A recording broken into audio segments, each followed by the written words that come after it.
Wilson. Thanks for coming in. Well, thank you for the invite, sir. I have to admit, I'm still getting used to the new look. They said lose the mustache or lose the election. You and I haven't always agreed in the past, but I want to make another run at making Captain America an official military position. And if we disagree on how to manage a situation, then what happens? I need that BlackTree TV. I need that BlackTree TV. I need that BlackTree TV. BlackTree TV.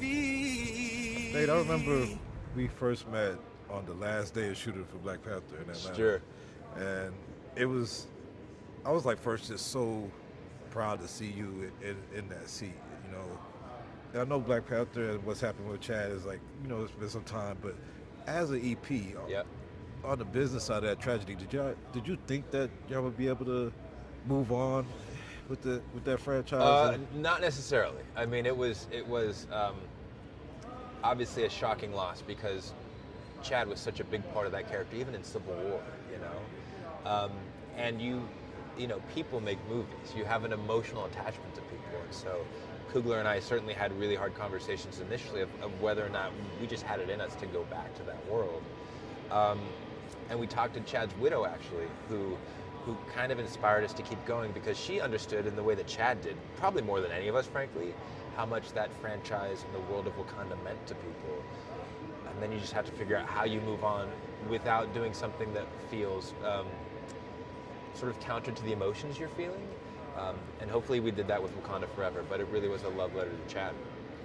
You've now been an EP, a producer in a number of Marvel films, and I know you did Miles and Mocha. I forget what that is. Olive and Mocha, yeah, Mocha. Sure. But if you wasn't producing superhero movies, yeah. What type of movie would you be producing right now, do you think, if yeah, it was outside this world? I love independent cinema. I sort of came up in the independent cinema. I love Sundance movies. So I would be making those as well. I mean, the truth is, like you, I love most movies, you know? As long as the story feels compelling and it feels new and fresh, like that's what I'm interested in as a storyteller. And amplifying voices that aren't always heard, you know? Because there's a lot of stories in the world, I think, that are yet to be uncovered. And we have an opportunity as filmmakers to sort of bring them to the surface.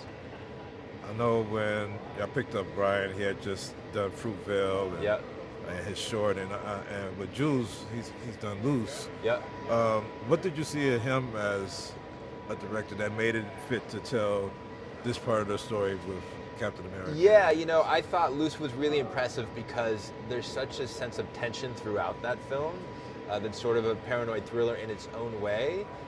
And in speaking with Julius, what we realized is some of the same touchstones we were using for this film, including Parallax View and Day of the Jackal and Point Blank, were some of his favorite movies. And so I think this film, certainly if you think about it, and as you've seen some of it, but when you see the entirety of the film, the way he moves the camera is very intentional.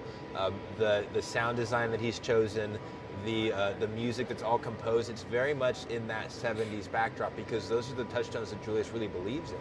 And so it feels unlike any other Captain America movie we've made, I think in a good way, because Sam's unlike any Cap that we've ever had.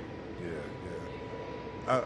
I feel like all of these, well, Marvel's done a good job of having a through line in their stories, but I feel like these stories could be independent of anything else. But when you make a limited series, when you make a series like Falcon and the Winter Soldier on Disney Plus, do you have to incorporate that into the next project that's coming out with?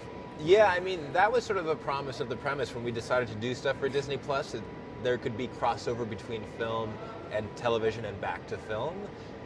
But as we were making this movie, we also wanted to ensure that you could enjoy and understand the film if you'd never had a chance to see that series. Yeah. So hopefully, without repeating ourselves, we were able to build a narrative that if you've even never seen a Marvel film, you can enjoy the 2-hour experience that we're about to put in front of you.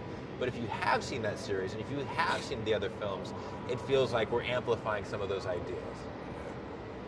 And lastly, I know you have Harrison Ford, a huge actor in this, and we hear Denzel jump the gun as far as that. You know, how fun has it been to be able to place some of these great talents like within these storylines and bring them on as characters. It's really fun because you assume they're going to say no or they wouldn't be interested, and then you forget that they're performers. Like Harrison said, look, I love to work. I like to perform. I'm excited about this. And the same with Denzel. He's excited, not in small part because of Ryan Coogler, right? He knows how talented Ryan is as a filmmaker, how thoughtful he is. But even if you think back, going back to Sam Jackson as Nick Fury, or Robert Redford as Alexander Pierce, or Angela Bassett as Queen Ramonda.